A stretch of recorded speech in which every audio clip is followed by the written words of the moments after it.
Pack your bags, grab your wands, and let's get ready to go back to school. This is the OSMcast.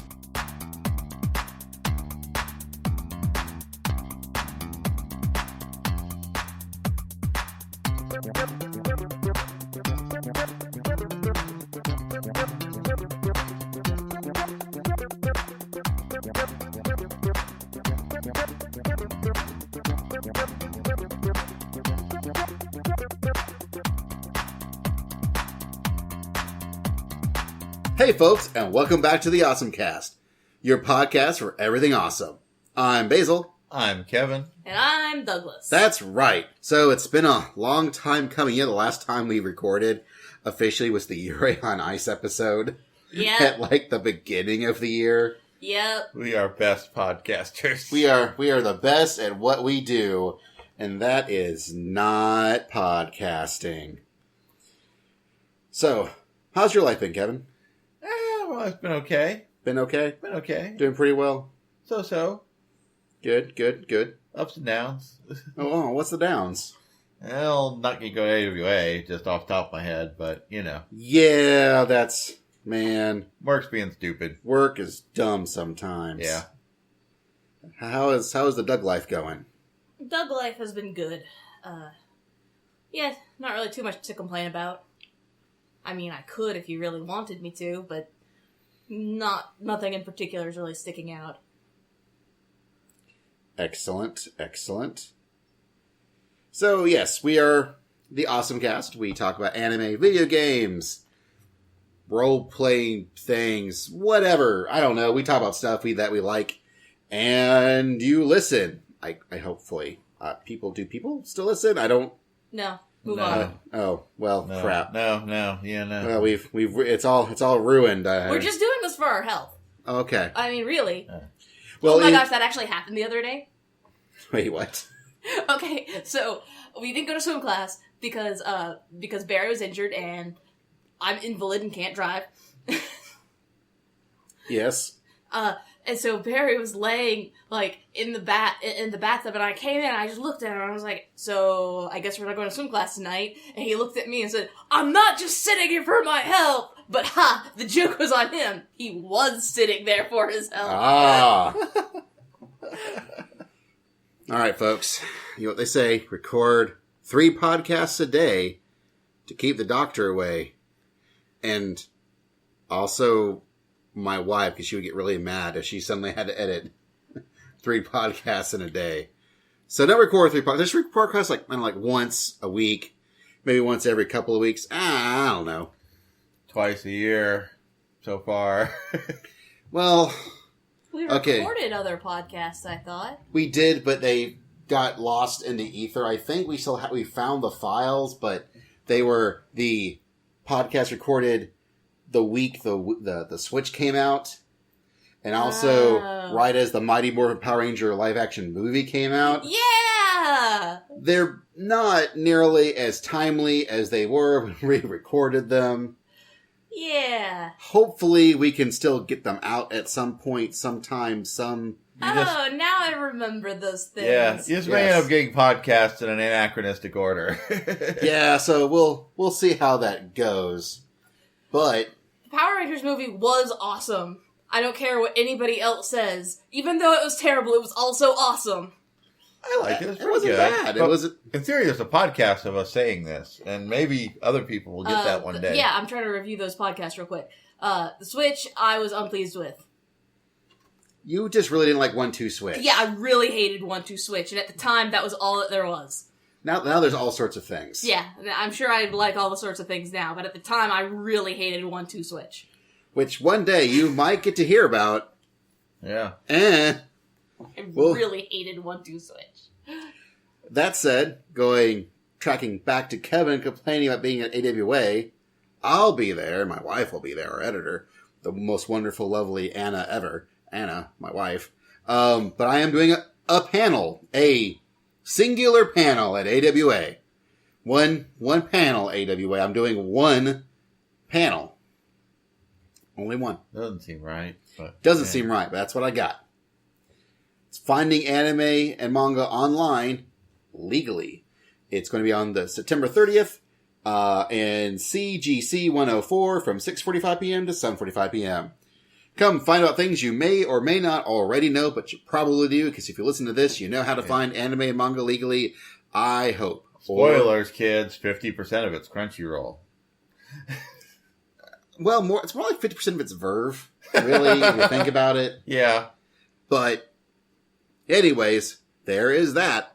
You can find us there. You can also find us, the OSMcast, on the web at awesomecast.com, OSMcast.com, which you probably found out because you're listening, but again, maybe you would like to tell a friend. We would not mind. Hopefully we'll be recording more of these. We'll see. I've learned to never promise that ever again. Good. You can also, man, that sounds like a threat. I just don't like you making promises that you don't realistically have any chance of keeping. Anywho's, we have an email, awesomecast@gmail.com. I still look on it on occasion, because that's where I submit my panels with, and I was hoping to get more panels, Eddie Boy. Anyways, not bitter at all. You can also... Oh, you actually wanted more panels? Yeah. Oh, I thought you were glad that you didn't get more panels. No. I wanted like a Final... I submitted like 2 different Final Fantasy 14 panels. Huh. I also submitted my Yamamoto panel. Oh, okay. Like, I was actually... Last year, I did take a break from panels at AWA. And that was the best thing I could have done. It was really nice to be able to go to a con without having to worry about panels. That was cool. But now I'm back. I'm ready to do panels. And they just gave me the one, and it's the one I do at every con. So it's like, I mean, the panel I'm doing is important, and it's necessary. And I'm glad I'm doing it. I was just hoping to do more. If one kid stops going to Kiss Anime and instead gets a Crunchyroll subscription, Basil, it's worth his time. Yeah, pretty much. Which for reals. is surprising that, Crunchyroll doesn't pay you anything. You just do this. Well, yes, and frankly, that's fine. I don't really need the payment. I mean, I just would rather have anime like where it's actually supposed to be and not... Yeah. Someplace that actually benefits the companies who make the anime, so they'll make us more anime. That's the payment I need. The chance to spend more money. Yeah. Not to earn... Yep. Yep. Honestly, Crunchyroll should wise up and totally pay you for this panel. But, I mean, it's not just Crunchyroll. I also talk about Funimation. I also talk about VRV, which is also Crunchyroll. Ignore that. But I also talk about Netflix. Yeah. There's Hulu. There is High Dive now. There's all sorts of places to get anime legally. Yay, it's legal. not just Crunchyroll. Just a lot of it's Crunchyroll.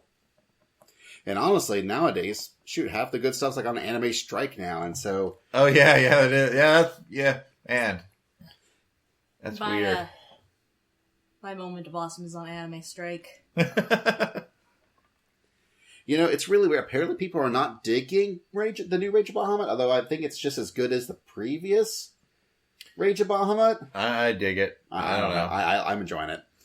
Yeah, Anime Strike does have an overabundance of good shows to the point where I finally broke down and gave in. Yep, we all did. So, let's go right on into Moment of Awesome. It's a moment of awesome. So, Kevin, what's yours? Ooh, I know I had something for... I do have something for this. You do. I potentially had 2 things for this. But, oh yeah, I remember. It was, because, it was a couple weeks back now, but, there is a prequel to, like, my favorite video game of 2016, Life is Strange. They've got a prequel game, Life is Strange Before the Storm, which is going to be a 3-episode series that is more shenanigans. How do I sell this? Because basically, have you played Life is Strange? If the answer is yes, you probably already want this prequel. If the answer is no, you probably play Life is Strange. But, then you'll want the prequel. Yeah. The only slightly weird part of it is, well, it's basically a point-and-click adventure game. It's not from the same people, but not dissimilar to the Telltale games. Highly story-driven, choice-based gameplay. In the original Life is Strange, you play a girl who's developed an ability to inexplicably rewind time. In the prequel, you play your friend who has the inexplicable power to backtalk people into doing what she wants. It's actually not a superpower. She just is really good at pissing people off and making them do what she wants. She also has magically changing voices. Yeah, that is true. I don't remember it as the voice of Chloe in the prequel. It was Ashley Birch in the original, who, interestingly, is not voicing her due to voice acting strike at the wrong time, but did write a lot of the stories and her dialogue, so that's sort of... She sounds, even though the voice actress they got is a pretty good sound-alike, but the words she is saying sounds like things Chloe would say, which is maybe the most important part. It's hard to say. I don't know where it's going. I don't know necessarily if there'll be weird, inexplicable supernatural phenomenon or not, although the ending of the first episode implies there may be. But it's a episodic series, lots of fun, and full of things that Kevin likes that probably people are well aware of what Kevin likes at this point. Not the giant robots, the other thing. Giant robots? Yes. No. Lesbians, Basil, lesbians. Oh, right. Lesbians everywhere. Lesbian robots. Even better. No, only Extra One had ever hit the grand trifecta of lesbians, giant robots, and Lovecraftian horror. That is a trifecta. It's like more shows need to go for that. Just saying. That's actually Korra came pretty close. Just not all at the same time. All right, Doug. What we got on Anime Strike? Uncle Lovecraft's Funtime Murder Death Hole. A.K.A. Made in the Abyss. Yes, it's actually called Made in the Abyss. Or But Made I think in Abyss. referring to it as a Murder Time Fun Hole is a much more descriptive title. Go on. Okay, so it's an anime. It's really cute. It's about like this little girl who meets a robot cyborg boy, and a hole has appeared in the world, and you have to go down. And they're all like these relics from this ancient lost civilization in this hole. And so if you go into the hole and you find the relics and you bring them up to the surface, like, you can get lots of money. But there are these terrible consequences that happen to you if you go down in the hole, and then happen when you come back up. And so you have to be able to survive all the terrible consequences. And it's full of terrible, horrible monsters who want to kill you. Yeah. And so, it sounds like a setup for a pretty standard, straightforward JRPG style little story. And it takes that, and it just goes with it to the most horrifying conclusion possible. I'm loving it. I'm loving it so much. Like, I was just saying the other day that I really wanted something terrible. I really wanted something terrible, just like horrifying, not like a horror, not that it was set out to be creepy, but you watch it because it seems soft and fluffy, and then as you ponder on it and think about it, you just realize how utterly mortifying this is. I haven't had this in a while in anime, and it just feels so good. I like Made in Abyss also, even though Episode 10's good. Episode 10 actually made me nauseous. Like, if you... It gets a little girl. Let's just say the protagonist has a really bad day. It gets a little girl, yeah. But I do like the idea of, like, I don't know, it's a little... If we ever do a podcast, maybe we'll get into more. I have a theory that the Abyss actually wants to draw people down it. Because it's much easier to go down than go up. Yeah. Putting aside the creatures that want to kill you. I think it might be hell. And it could be. I'm like, what? Well, I mean, we had Attack on Titan that was good and horrifying. We had Madoka that was good and horrifying. Like, we didn't have anything for a couple of seasons that was just this really, like, pretty surface. Like, the animation's beautiful. The animation is absolutely just, like, gorgeous. Like, the characters have these simple character designs. and that really works more to its benefit because the backgrounds and all the items in the game are super complex and detailed, and so it's just beautifully drawn. And then it presents you with a monster that its cry is sort of like a mockingbird, only it's mimicking the victim that it last killed to try and lure you. So it has all these people going, "Help me," only it's like this terrible monster saying this. It's wonderful. It's good, terrible stuff, yes. Like, not good as in well made, terrible as in when you stop and think about it, you're like, my God, those poor children. Yeah, like, the orphanage is basically sending these children off to, like, their certain doom in this murder pit in order to get, like, these magic items. It's crazy. Yeah. Alright, well, I'm going to follow that up with video game controllers. Yeah. Do they inspire existential dread?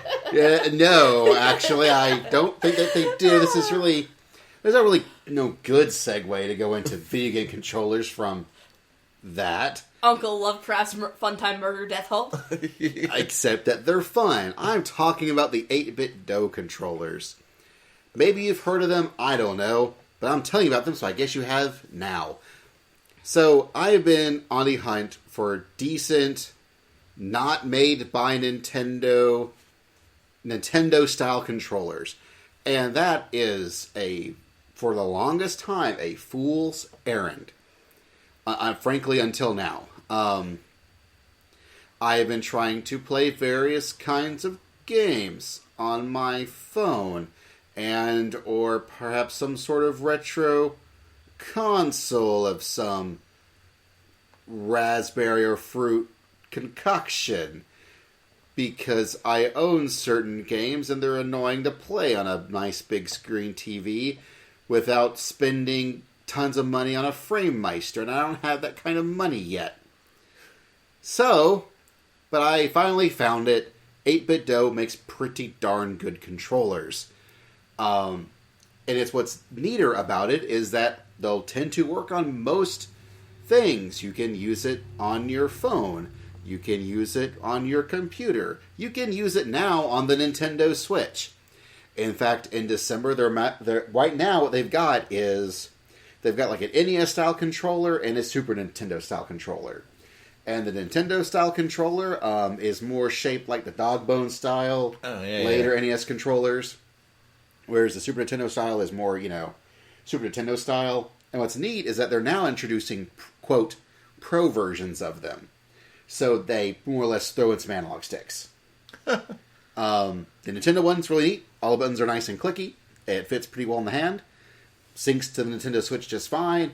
The big problem is that it doesn't have like the gyroscope stuff or the rumble stuff. Mm-hmm. So you can't do everything with it. We can do a lot of things with it.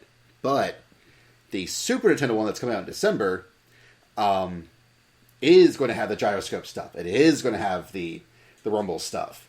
Like, it's more or less going to be a $50 wireless Pro controller that's not an official Pro controller, but frankly feels pretty darn good. I actually use the Super Nintendo style controller on my phone to play various games, and it works really well. All the buttons feel really good. It feels like owning a Super Nintendo controller that actually works on my phone. The buttons click right. They don't click dumb, wrong. There's no dead spots. It works like it's supposed to. I bought a clip for it that actually clips onto the controller and it holds my phone up, so I don't have to worry about. I can play in bed with no issues. They are good controllers. You should buy 8-bit DOE controllers. If you gotta buy any sort of weird, off-brand, goofy-ass controller, just get 8-bit DOE. It's good.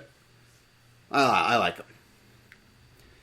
Now, here we go. They work just like magic. Speaking of magic... Speaking of magic, segue. We're going to talk about an anime. It's made by Studio Trigger. It's called Little Witch Academia. Maybe you saw it in the title of the episode. We'll be right back.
Okay, so anime in Japan kinda has a weird life to it, and it's an old life.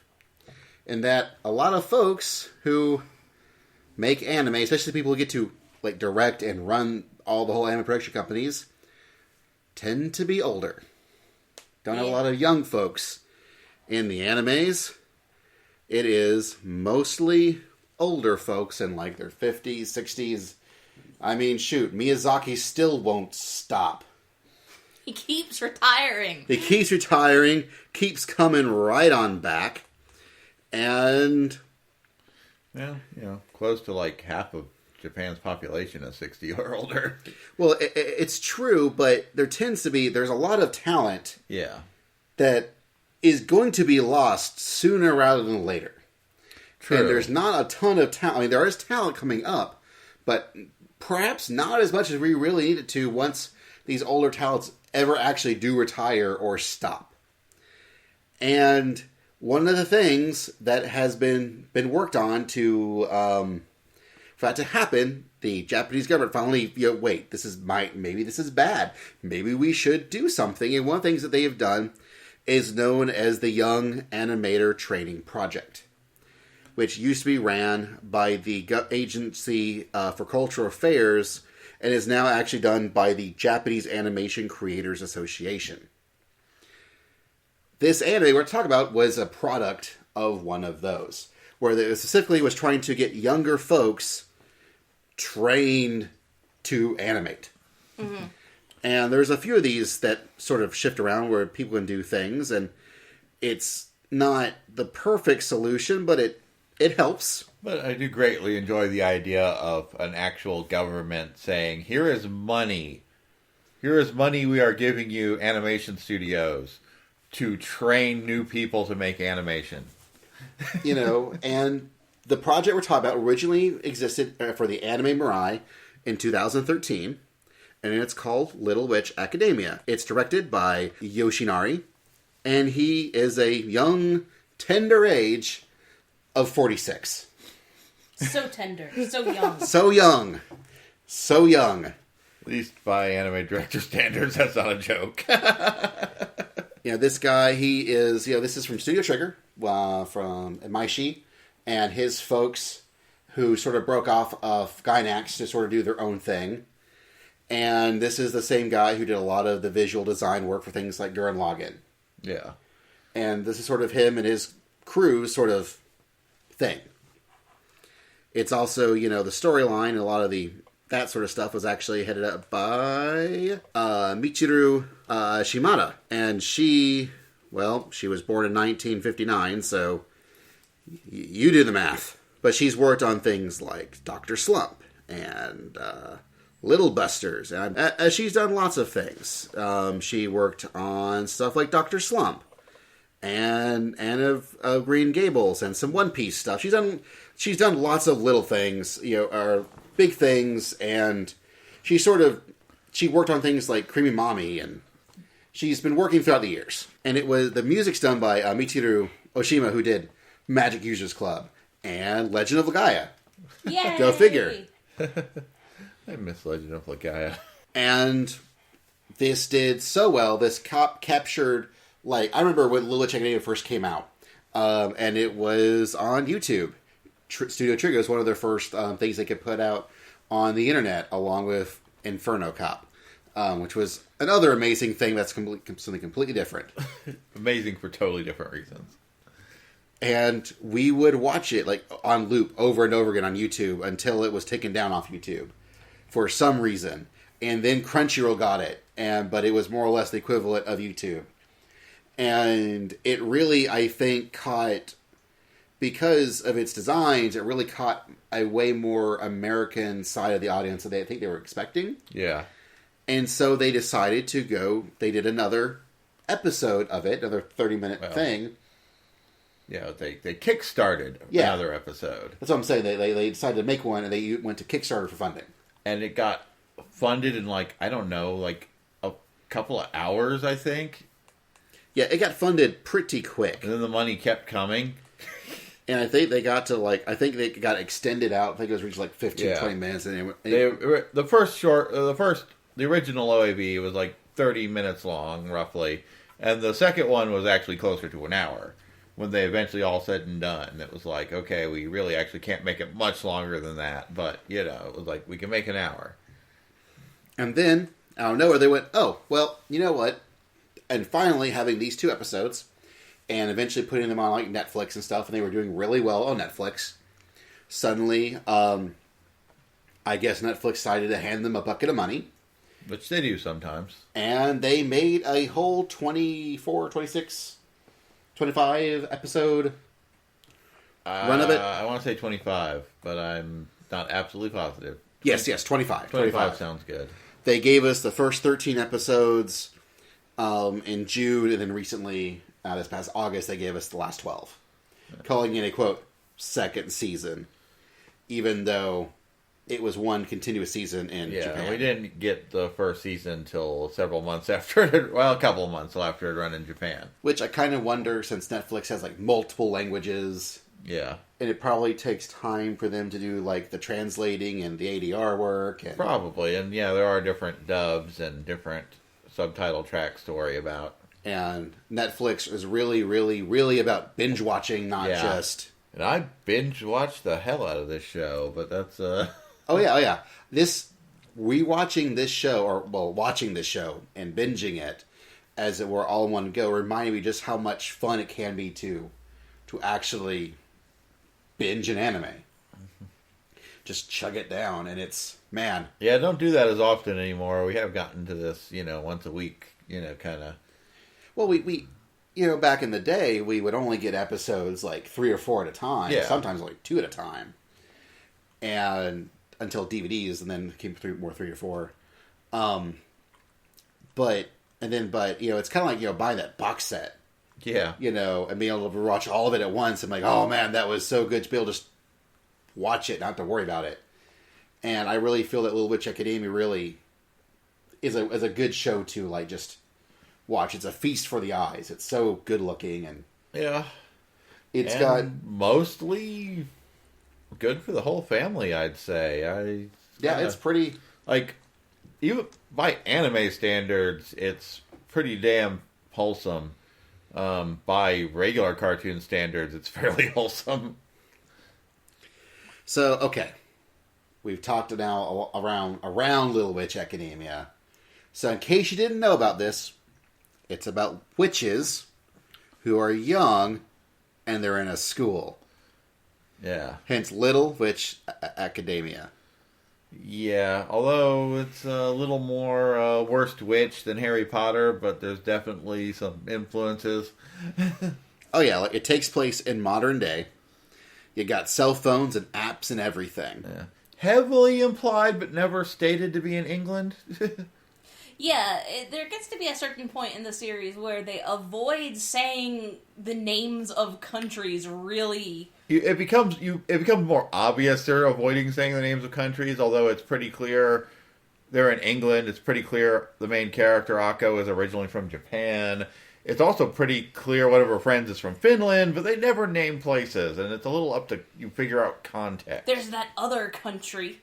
And the other country. Other country. Now to put it to pause, what we're mostly talking about really is going to pertain to the TV series. Yeah. The OAVs are good, and they clearly set the stage for what the eventually TV series becomes. There are some minor differences, and they're kind of clearly their own continuity. But it's all good. You should watch all of it. But just so you know, we're going to primarily probably talk about the TV show. Yeah, it won't hurt your enjoyment of either to watch both. It's actually kind of interesting to see how much they glean from, especially that first episode, to create the whole context of the entire show. Yeah. So, we've got our main character, Akko. Boy, she really wants to be a really good, awesome witch that brings joy and happiness to everybody. Just like her heroine, whatever, Shiny Chariot, who is a baller, stage magician, who actually uses an actual magician. Yeah, an actual magician. But basically put on, like, flashy special effects shows with magic. And they were flashy as hell. So flashy that Akko was going to become the Pirate King. I mean... She was going to be a prince herself. I mean... Queen Hokage. of magic. Yeah, that thing. Magic. Yeah. Magic. She was going to do magic. Be a witch. She's going to be the best witch ever. Despite what all evidence to the contrary suggests. At all times. Because she's not that good at... great at the... She's got heart. You know Yeah. what? She's got heart. All right. Like, you know how most anime protagonists are secretly amazing at something related to whatever magical shenanigans make up their show? Akko just barely qualifies to be part of the magical shenanigans of her show. Really, she needs backup. And thankfully, she's got awesome backup in spades. Yeah, she's pretty good about roping her friends into her adventures. And somehow making friends to rope into her adventure. Susie is the best witch. I think everyone's the best witch. No, just Susie's depending the on... best witch. Yeah, you're... So tell us about how best Susie is. Well, she wears the long... Like, everybody's costume is clearly modifiable. Even though it's supposed to be a school uniform, obviously there's modifications that are allowed, and Susie wears the down-to-the-floor version. She's the one that's always, like, brewing stuff, and has an obsession with mushrooms, And poisons. And poisons, and is constantly using Akko as a test guinea pig. You kind of get the feeling she's the brains of the operation, and not necessarily by choice. And of course, there's, if we're going into the trio, besides Akko, there's also her friend Lotte, who is kind of the... Well... I was going to say brains of the group, but... Susie really is the brains, but Lotte is kind of the quiet one. Like, she's got, like, more of the book smarts. Yeah. Like Susie is more audacity. Susie more runs on audacity that she will do this thing, and people are not expecting anyone to do this thing, and she will somehow pull it off. Whereas Lotte's more... Look, when you think of a witch... Yeah, Susie is the witch. Susie is more or less what she you is think the of. potion brewing, cackling witch. That's what she will grow up into, and she will be happy to be that. You were actually telling me something interesting, how a lot of her stuff was based off, like, a Korean fairy tale. Filipino. Oh. Wait, no, yes, maybe. Ah, crap, no, I don't remember. I think Filipino. It's her last name is actually kind of a Filipino witch. And a lot of her trappings kind of allude to those legends. But it's that's one of those... You just about have to read side material to realize anything about her but... Well, that's the thing with this show, is that it really, really pulls from a lot of sources. Yeah. But pulls from a lot of sources very well. Yeah. And you won't it all looks cool, and it all sounds good, and it's really enjoyable, but until you start really looking into things, going, oh, well, that is actually very appropriate. I guess I'd say Lotte's more the nerdy one. Yeah. I mean, she's adorable and has heart and, but she reads, like, trashy romance novels and mostly, like, dreams up ways to, she's like, yeah, she probably studies the best out of all of them. But she kind of feels like whereas, Susie's the more classic witch. Lotte, it's way more of the Harry Potter new style. Yeah. Like, magic user. As you would understand now from reading kids' books. Yeah, it's Sleaze. We all know the best witch is Constance. Constance is pretty cool. Well, she's like the Slytherin witch. She is not the Slytherin witch. She is the also technobabble sorry. building tiny Sorry. Sega Saturn bots. I was confusing Constance and Diana? Yeah, and Diana. Yeah, Diana's the one who's obviously a Slytherin, but is actually not that bad in spite of it. Hey now, Slytherins aren't all bad, just the ones in the movies. I mean, I assume that they haven't kicked, at least in Harry Potter, that they haven't kicked Slytherins out of the school entirely. Suggests there's at least a high percentage of them that are just clever and whatever Slytherins are supposed to be. And in this show, this Slytherin is clearly like the belle of the ball. Like she is, she is the most competent and badass and smart and pretty and everything you'd actually want in a witch. The other thing is she's actually really nice too. Like most of the time, like she ends, even though she's set as sort of the antagonist to or the foil to our hero. Like most of the time, she's actually doing a good thing. It's like if it turned out Draco Malfoy was actually like doing charity work on the side or something. You know, it's like. Well, I think the biggest difference between this and something like Harry Potter or, you know, whatever else is that, A, this is very much a cartoon. Yes. Like, they stretch, they pull, they squash, they squish. Like, it's very well animated, and I mean animated as like, not only as animated, but as a straight-up cartoon. But they're not afraid to get a little Looney Tunes with it once in a while. Our biggest hero is Akko. Our biggest villain is also Akko. Yep, she is a witch she after all. She is mostly the creator of her own misfortune for a good chunk of the time. Like, she tends to dig herself into holes, and then the trick is, oh boy, Akko's done something crazy. How is she going to get out of this one? Akko, did you introduce communism to the fairies? Oh, Akko. So yeah, like Deanna, like, she is the, quote, foil, but she doesn't really do much foiling. Competence. Yeah, her foil is competence. It actually, if you want to do the Slytherin argument, it actually shows that ambition and drive can be very positive qualities. Hard work combined with that, you know, can get you a long way. Now Diana's two little follower girls are legit bitches for apparently no other reason. Yeah, because they're the best friends with the queen of the school and can get away with it. Well, I'm not sure that Diana even considers them to be that good friends. I think Diana may even consider them to be hangers-on. The problem is that she's never actually mean to anybody. No. Yeah. And so there's no real way to know. Her friends are frequently mean to Akko, at least. But whether or not... But Diana's generally not so much directly mean to Akko as just like more of a, oh God, Akko, what have you done this week? And how am I going to have to clean it up? Which is a fair question. Yes. So she comes off as pretty likable, weirdly enough, for someone who is kind of set up as the rival. Or we could talk about Amanda O'Neill. Well, yeah, one thing just about the show is that even besides the witches who actually have names that you hear in the show and develop characters, is every background witch apparently has a name.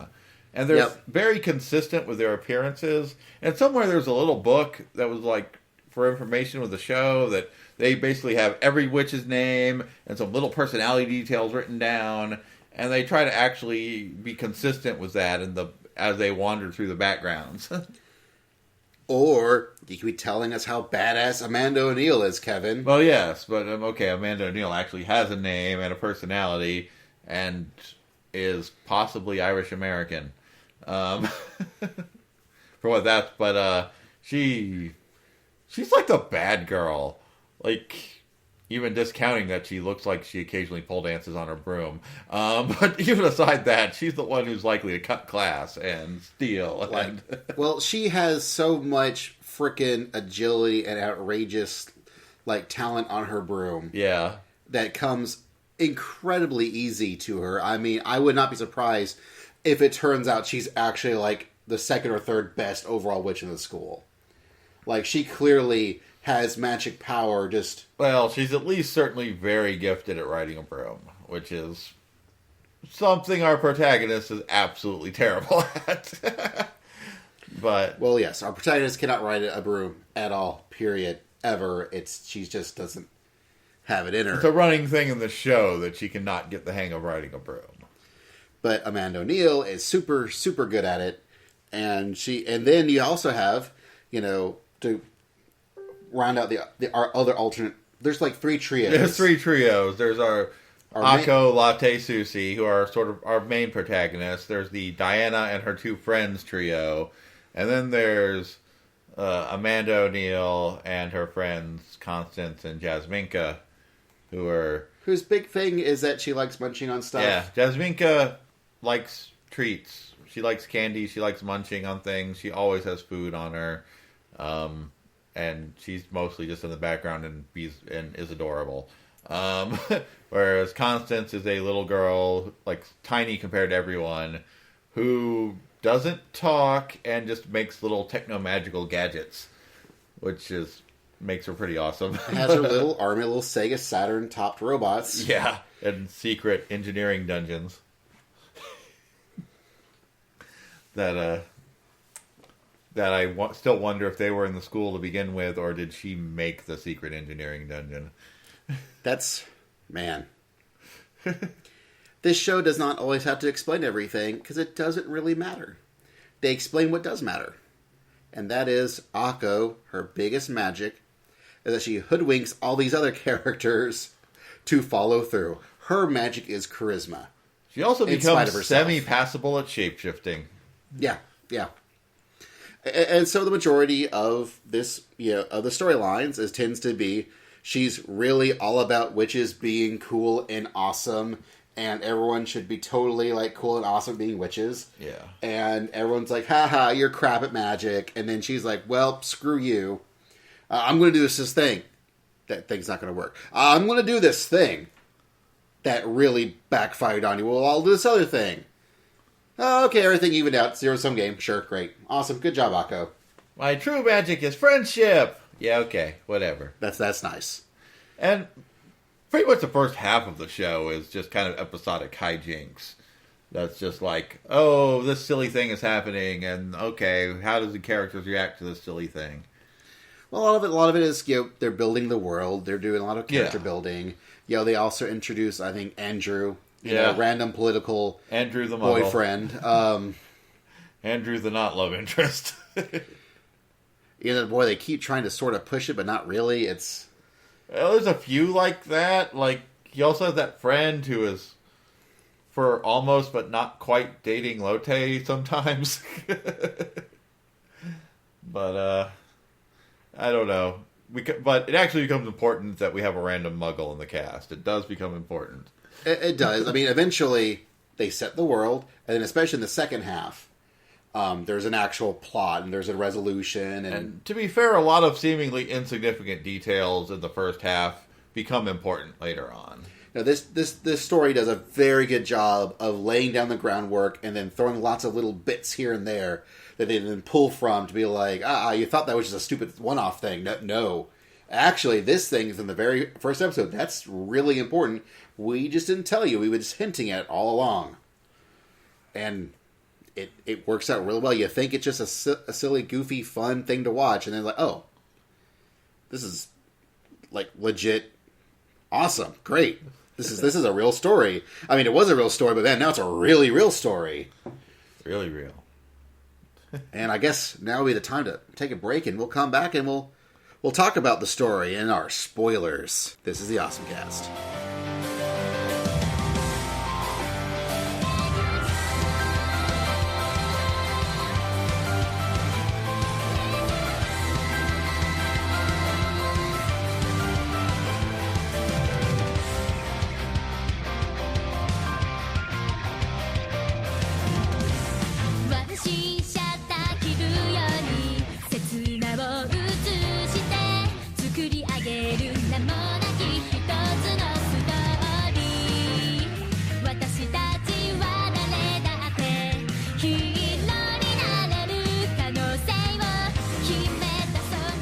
Alright, folks, just to warn you.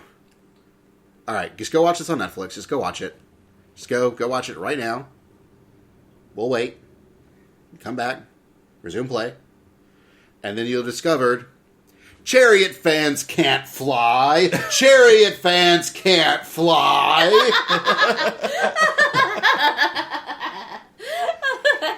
It's true. Like the majestic penguin. God, the freaking first, watching, it's in the TV show, it's in the OAV, you watch that very first freaking Chariot show that she does, and you actually watch both Deanna and Akko being entranced by Chariot while they're getting their magic sucked out of them. It's all right there. And explains why Akko is only now having, because they covered Deanna. She didn't have magic at first, and it took a lot of work for it to come back. But she worked hard. Well, she worked hard, and she's been working since she was a kid. Yeah.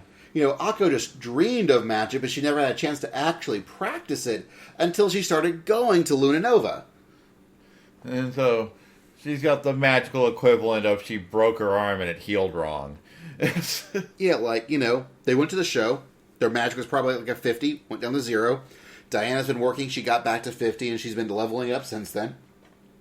Akko's starting this whole show at 0. And no wonder she's crap at magic. But that's okay, because she can still use the plot device, and that's fine.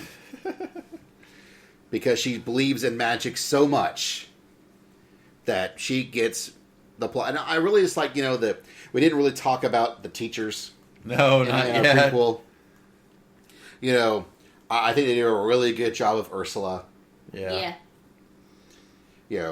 Chariot in disguise. She's a really, really good. I mean, I know there's spoilers, but that's so almost not a spoiler. Well, yeah, that one's not a spoiler that she's Chariot, but the fact that it's her fault for the whole Akko thing. The person that Akko's looked up to more than anything else is also the reason why she has so much issues with using magic.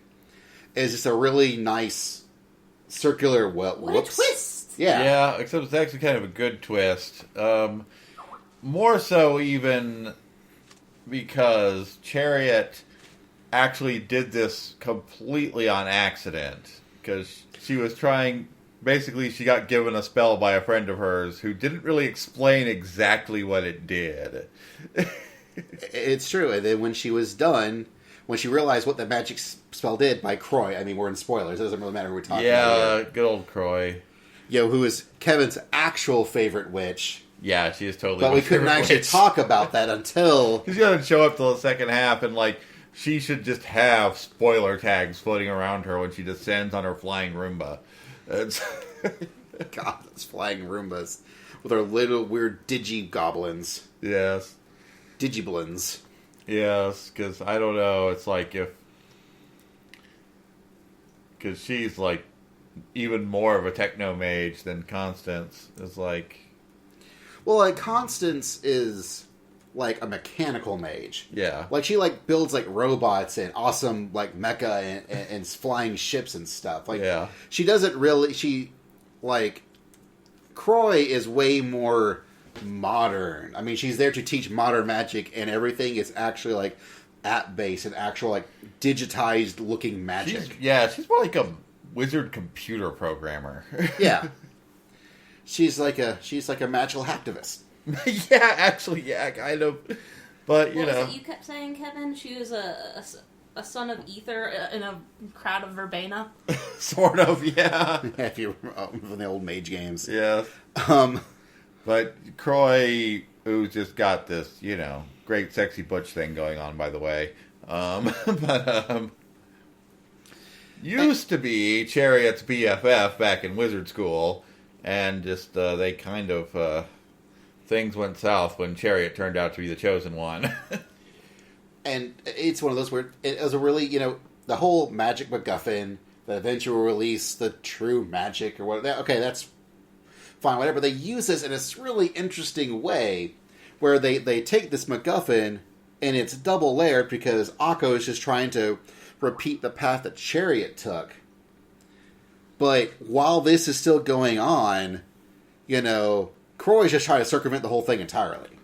Yeah.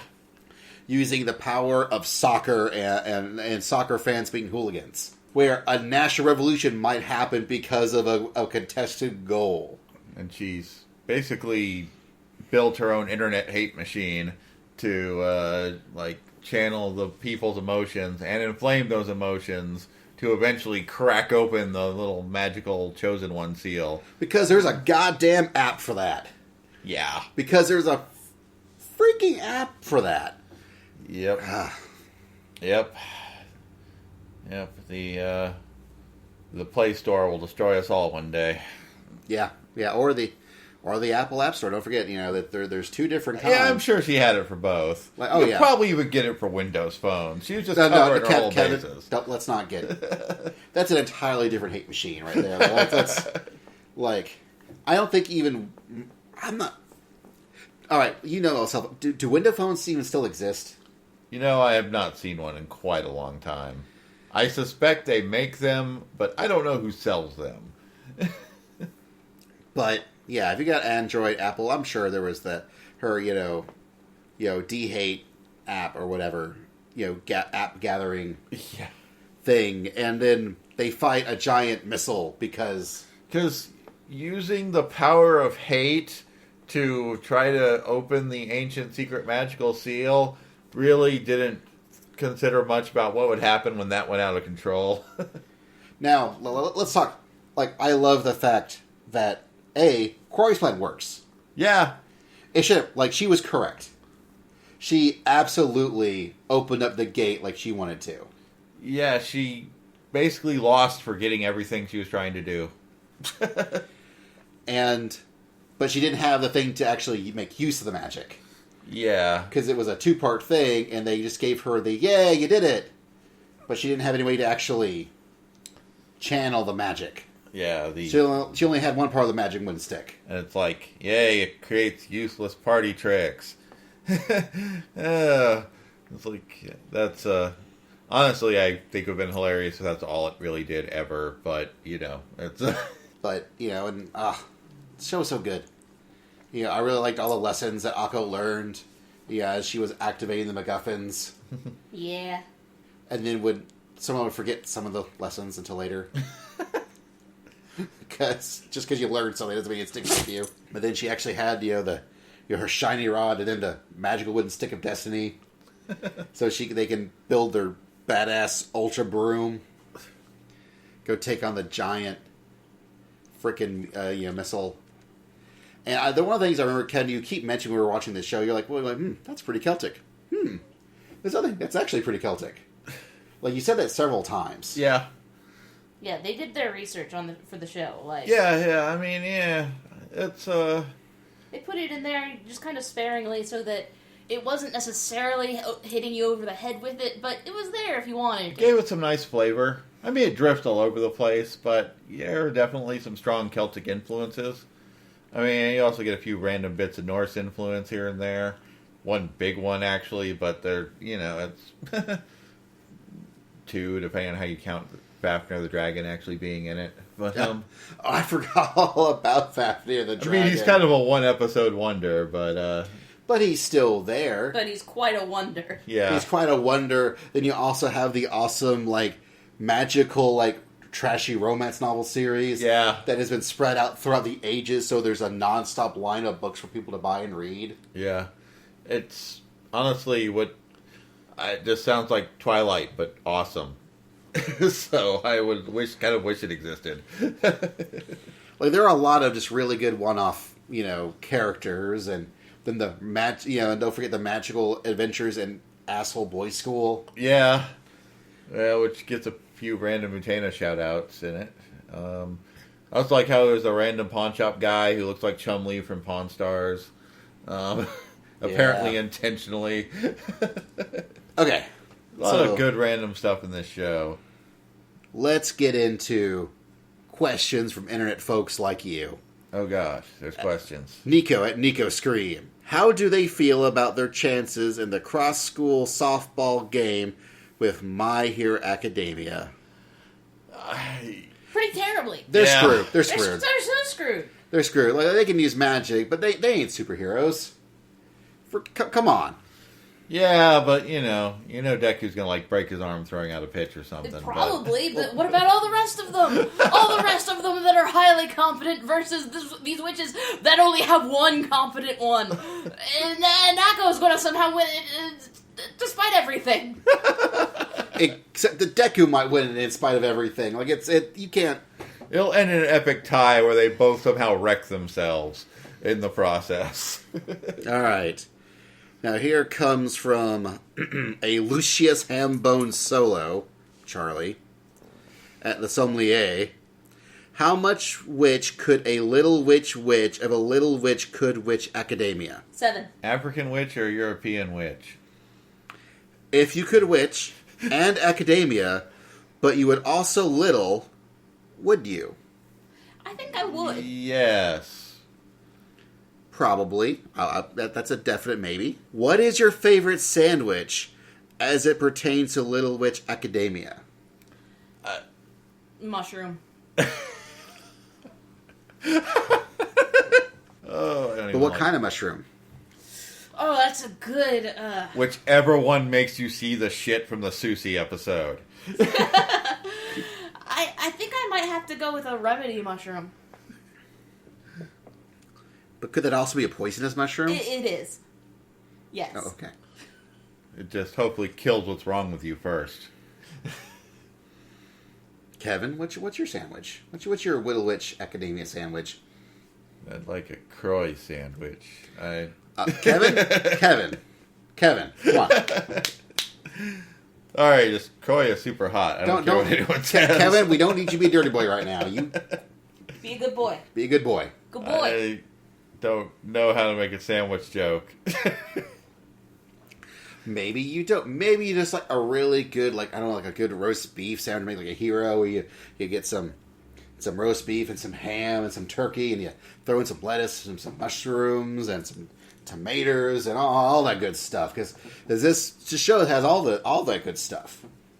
Yeah, sure. Let's go. No, that's my answer. You get to give your own answer. What's your sandwich, Kevin? Fine, pizza. What's your Little Witch Academia pizza? Mushroom. You can't use so like Doug's already done mushrooms. I've done the hero sandwich. Come on, give us your sandwich. Whatever that disgusting Finnish delicacy was, sandwich. All right. I don't even know what that was. But Next up, it looked terrible.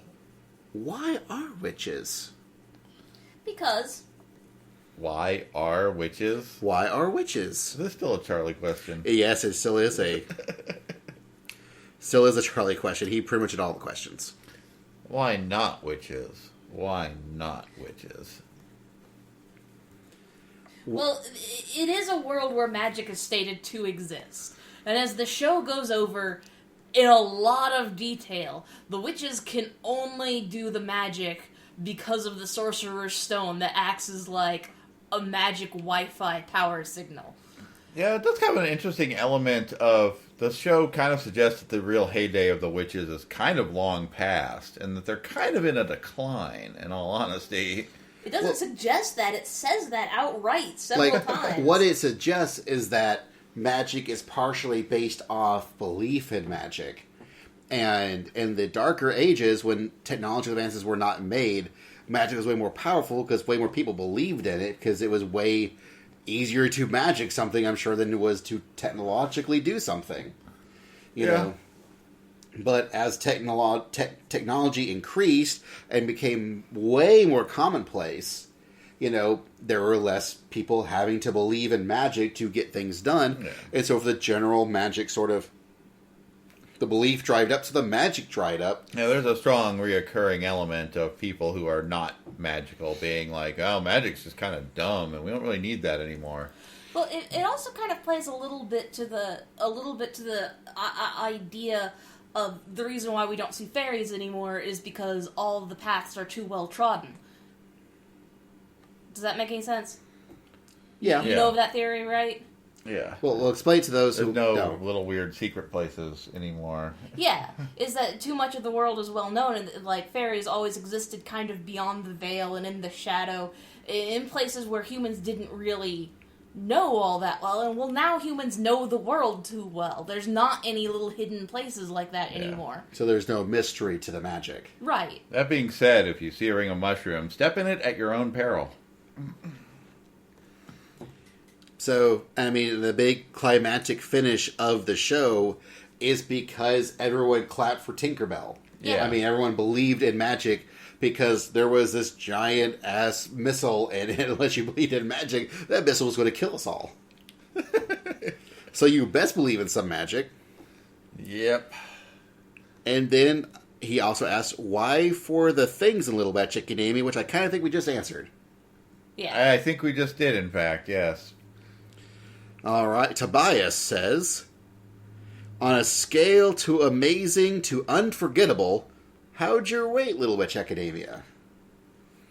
I think Little Witch Academia, I think it deserves a place as one of anime's classics. Like, I think it's really good. Yeah, I hope that people are still watching this years from now.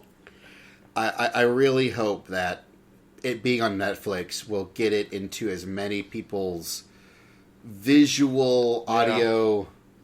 And honestly, yeah. sockets, as it were, receivers. I mean, people will complain about not getting it, as it came out, but more people have Netflix than most any other streaming else. service. And if your anime's on Netflix, that makes it super accessible. Yeah. Like, I feel it's getting to the point where Netflix is more important than, potentially, eventually, it's going to eclipse being, on Toonami or something. Being on Netflix is super good, super important, and I think there's been probably way more people that have now seen this show because of it, which is great. But yeah, it's my favorite show to watch well, there's lots of really good shows. There's lots of really good shows, and there's been even a lot kind of recently, but this is notable, even amongst the rather good anime. This very well could be my favorite anime this year. Very easily, I could see it taking that. Man, when Trigger is on point, they are goddamn on point. Sorry, yeah. They are which damn on point.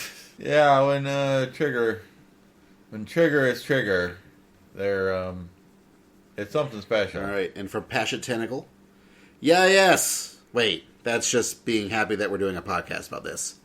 Well, thanks, Ruby. I'm glad hopefully you're listening. Please listen. And next time, give us questions. We want to hear from you and everybody else who's listening.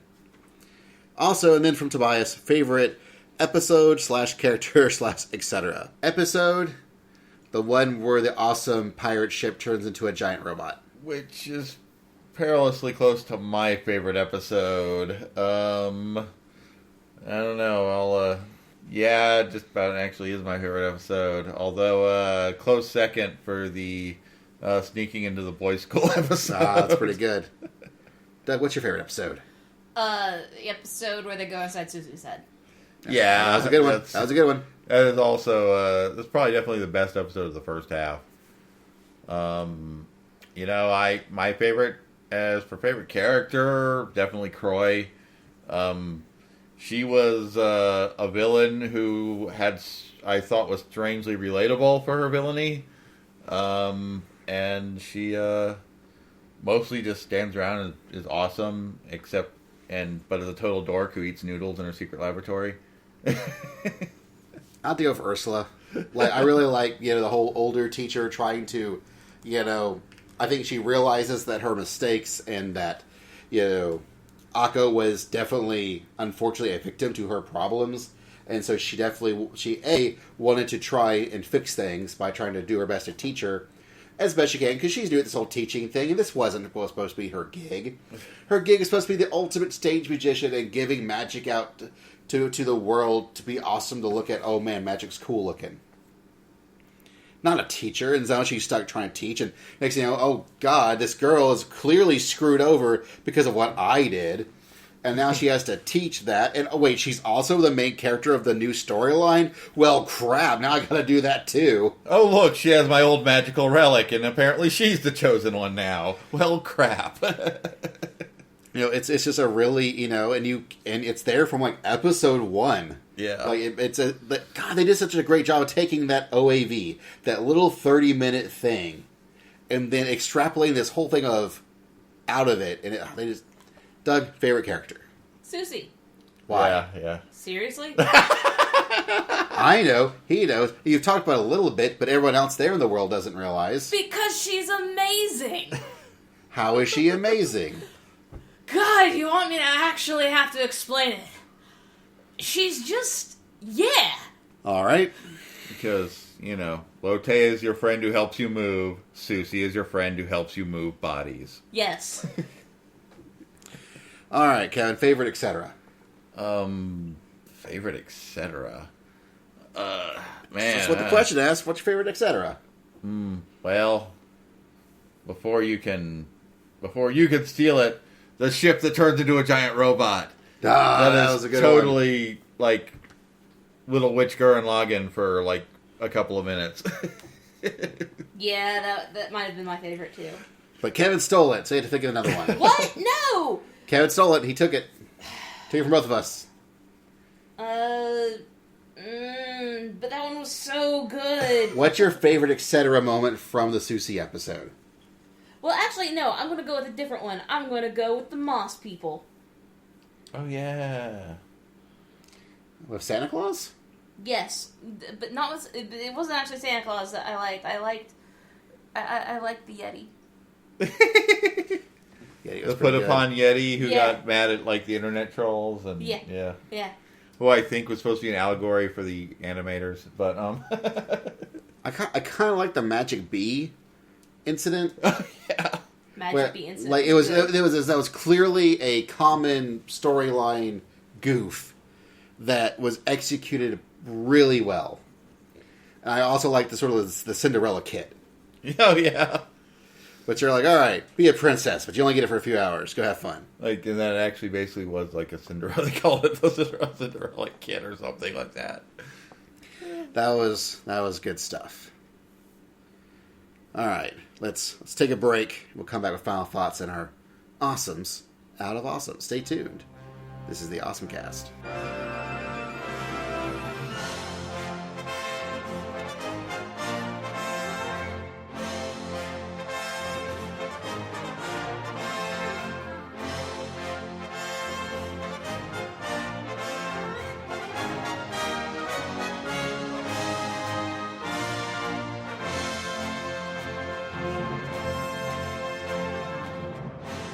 All right, Kevin. Final thoughts. Oh man, Little Witch Academia is just like pretty damn great. And just that I take strange comfort knowing that the director ships Akko and Diana. You know, it's really funny that second opening. Yeah. Where they're really riffing on their Kill la Kill second opening. Yeah. Where you have the two females, polar opposites as it were, marching down against each other. And I'm like, why? I get the visuals you're trying to go for this, and it makes no sense in the context of this show. Especially when you have the Akko and Diana, like, two-parter hanging out episode. I think it's more supposed to be evocative of the younger Croy and Chariot. Where yes. they were very much firmly friends in school. Right. And it's like they walk towards each other, they cross paths, and then change to Croy and Chariot. And then as you change back, you see Akko and Diana, like, grabbing each other's hands. All right. You got me there. Like, and I really like that imagery. All right. Final thoughts, Doug? I think it's a very good show. I think if you like anime, you are denying yourself by not watching it.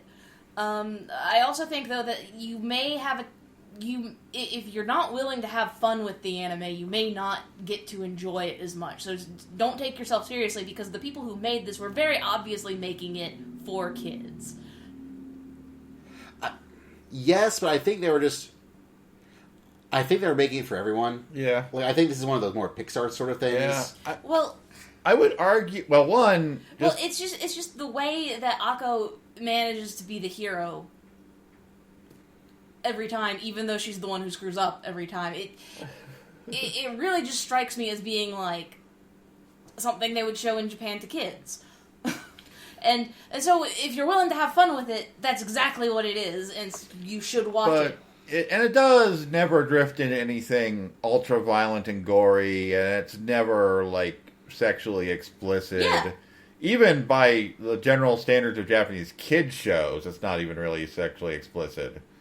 It's like they deliberately avoid any kind of panty shots, which even if this was most kid shows in Japan probably would go for.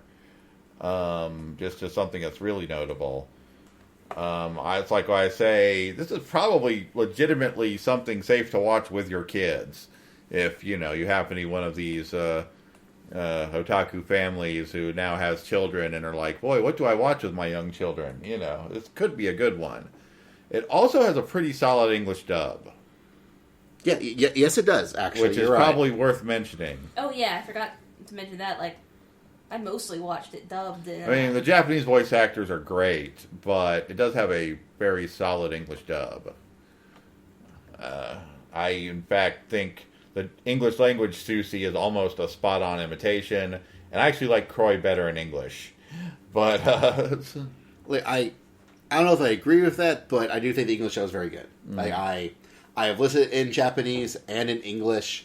They're both dub cast, especially once the English cast gets going. Yeah. They're both very good. They both do a very great job of expressing what makes the show work and what the characters do and what the characters work in it. It's a great example. I also think because of that, and it's on Netflix, this is a great first anime to show somebody.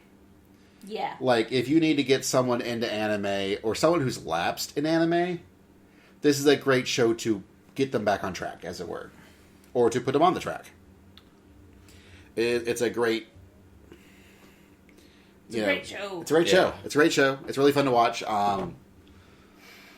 It looks great. It sounds great. The music's fun. Characters get... Yeah, this show's awesome.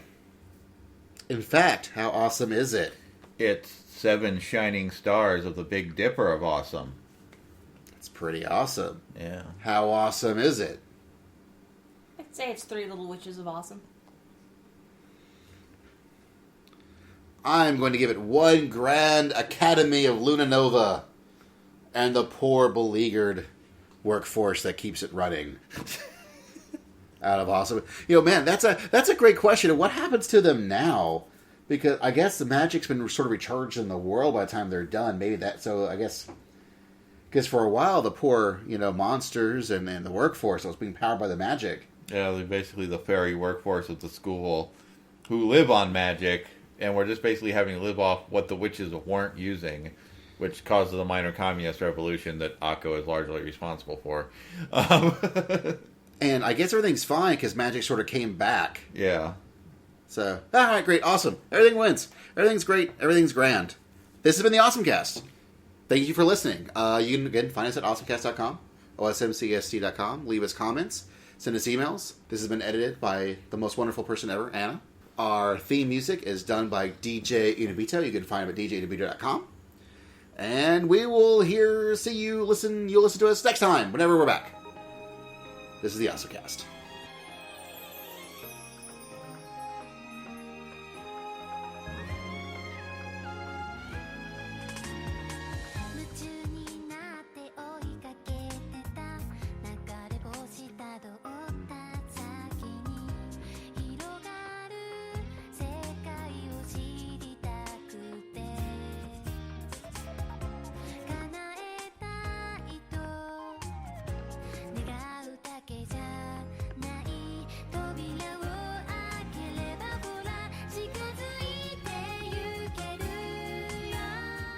Fart noises from the mouth.